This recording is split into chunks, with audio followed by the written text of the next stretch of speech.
With the World Cup just around the corner, Wolves player has been busy working on a Wolves-biased preview of the biggest football competition on the planet. England's opening game of the tournament is against the USA, so who better to talk to first than Mr. USA himself, Marcus Hanneman.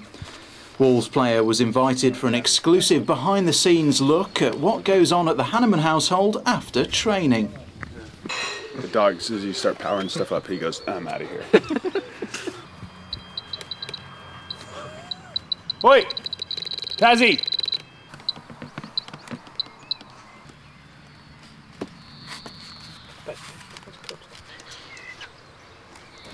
End of the season then, Marcus, job done I guess with survival, and obviously you played a lot of games. And yeah. How'd you feel it's gone?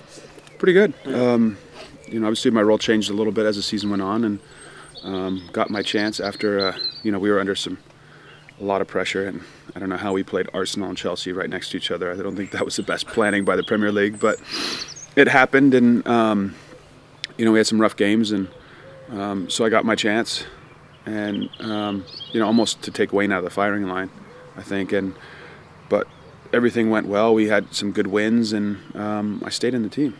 That time you're waiting to get your chance, I guess you just have to be professional, and I mean, everybody wants to play in goal, but yeah, there's only one of us that get to play, and but not playing, you have the chance to work double hard, which you normally can't when you're playing, because you're recovering from the games, and you're taking 30 goal kicks and trying to kick them as hard as you can every time, and it does take it out of you a little bit, and then you can't do an extra weight session in the week because then you have a game 2 days later, and when you're not playing, you have a chance to do that, and it really paid off for me in the beginning of the year, and and like riding my bike into training and all that stuff really helps. This ash cloud hasn't bothered you then with your fly? No, it somehow doesn't affect the electric engines.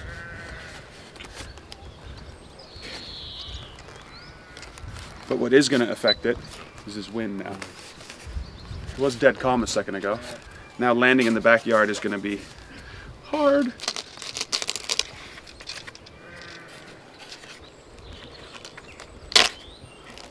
flying that then, or keeping a clean sheet in the Premier League, which is the tougher? This. There are many games where I didn't do anything.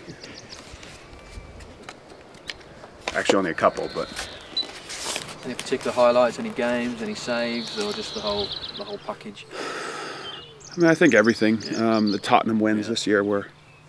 You're now in the Champions League, of course. Yeah, and I had a text message, and he goes, "How did you guys beat us twice last year?" type thing, and I sent him back a message saying, I go, "How is a team that we beat twice in the Champions League?" Who's that from? Well, just my buddy Darren. Right, yeah. You know, and then we have a few Tottenham fans who are friends and stuff, so that, you know, it was just nice for the phone calls and stuff like that. And but then West Ham was a great win as well, and even the one that hit off the post that came back around, and I think Parker had a chance, kind of an open goal, and I dived back and kept it, saved it right on the line, and not sure whether I was going to be able to get back in time, and Elakobi was right there and cleared the danger, and that's a bit unnerving when because I had to stop the ball because my momentum was going in the goal, and not sure whether you're going to get back up in time before someone finishes it, and it just kind of showed the way we kind of really battled together and people covering for each other, and to see him launch it as hard as he could upfield was fantastic. So have you always been like this, and you've had hobbies that keep you busy, keep you interested? Yeah. Now where do I want to stand when I do this? Tazzy, come on. Come here. I might kill you. Come on. Tazzy. Dog. Come on. Get up here and sit down.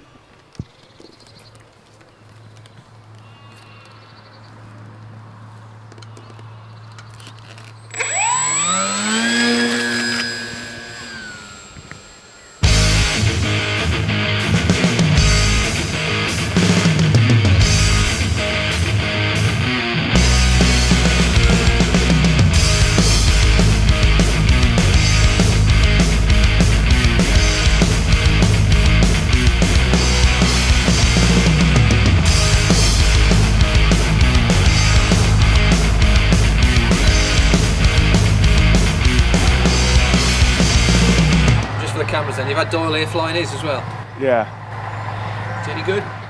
He's not bad. And he was into it before you were?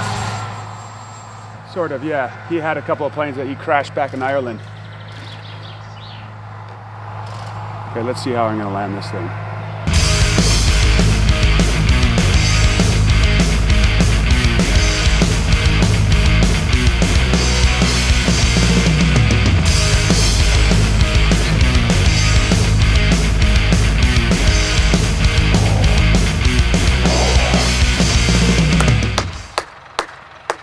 That's pretty good. What do you think, Taz? I was going to ask about the team spirit. I mean, what have you made of that, and what have they made of you? Because I guess you're a bit different to the rest of them, a bit older than a lot of them.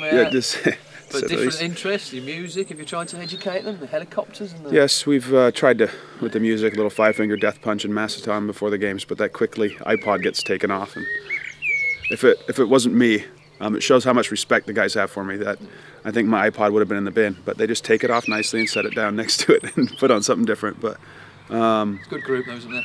Yeah, and a lot of young guys, and everyone really, a lot of the guys still learning, and every day, and it's great to be part of this year, and I don't know, it's fantastic to be in the Premier League again next year. I was saying the contract situation, because you've played a certain amount of games and Wolves have survived, it kicks in automatically, which must be great. Yeah, and so next year's sorted, and because we've really settled into the area really well, and the kids are happy, the wife's happy, and another shot at the Premier League.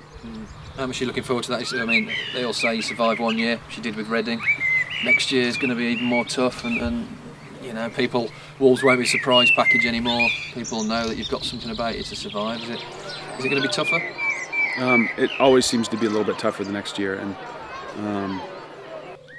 we had it's such a short learning curve though, and that's the benefit that now we've kind of faced everybody, and we know what we have to do. So we'll be a little bit tougher, I think, but saying that, I think our team has got stronger as the year went on, and some teams, I think with Reading, when we went up, we had a great start to the season, and we did surprise a lot of people, and that points total kept us up really in the beginning, and this year, we were learning all year, and took half the year, and once we figured that out, we all kind of got together, and it really started to click for us.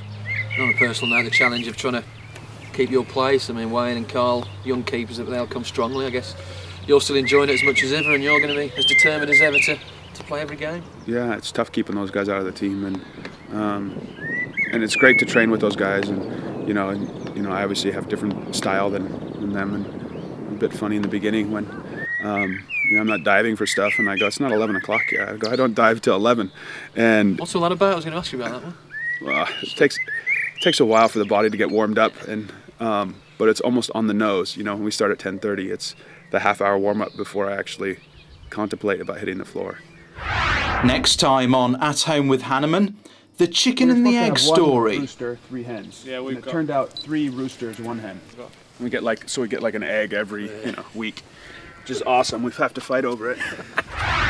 Marcus whips out his chopper.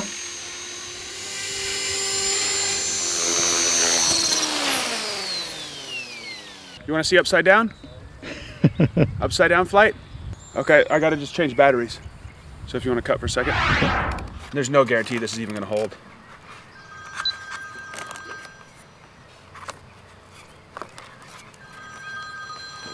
More stuff you to fix. Dude, I don't need any parts yet. I'm still okay.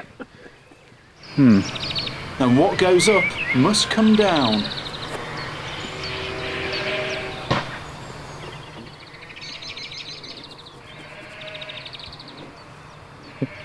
There we go.